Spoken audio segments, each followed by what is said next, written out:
Bienvenue dans la minute du coach. Aujourd'hui, on va parler de l'échauffement. L'échauffement, vous le savez, on vous le répète, c'est quelque chose de très important.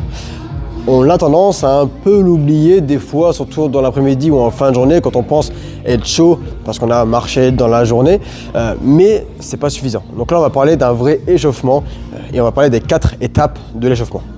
Donc la première étape de l'échauffement, c'est forcément l'échauffement articulaire.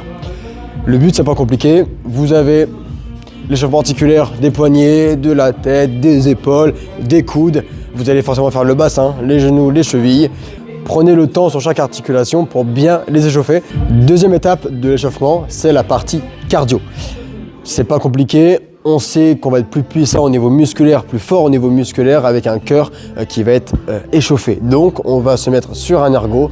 On va faire des mouvements cardio, comme ça on est sûr d'être bien chaud et au moins si l'échauffement articulaire n'a pas été suffisant, vous allez finir l'échauffement grâce à cette partie cardiovasculaire. Troisième étape, c'est la partie échauffement spécifique. Le but n'est pas compliqué. Si vous travaillez par exemple le haut du corps, eh bien vous allez passer pas mal de temps à travailler des mouvements sur le haut du corps. Je m'explique, vous allez travailler sur des pecs, épaules, du dos, peu importe. Vous savez que les épaules vont être fortement sollicitées, donc vous allez passer pas mal de temps à échauffer vos épaules, que ce soit avec élastique, avec des mouvements, avec de la mobilité, peu importe. Mais vous allez passer du temps sur les muscles qui vont être ciblés, les articulations qui vont être ciblées lors de votre séance. Ça, c'est l'échauffement spécifique. Et la dernière étape, c'est la partie progressivité. C'est pas compliqué. On prend le mouvement qu'on va travailler et on va pas commencer directement par une charge hyper lourde. On va y aller progressivement. Exemple, si je fais du développé couché, du bench, je ne vais pas commencer directement avec une charge qui est hyper lourde. Ce serait un risque de me blesser même si j'ai respecté les 3 étapes supérieures.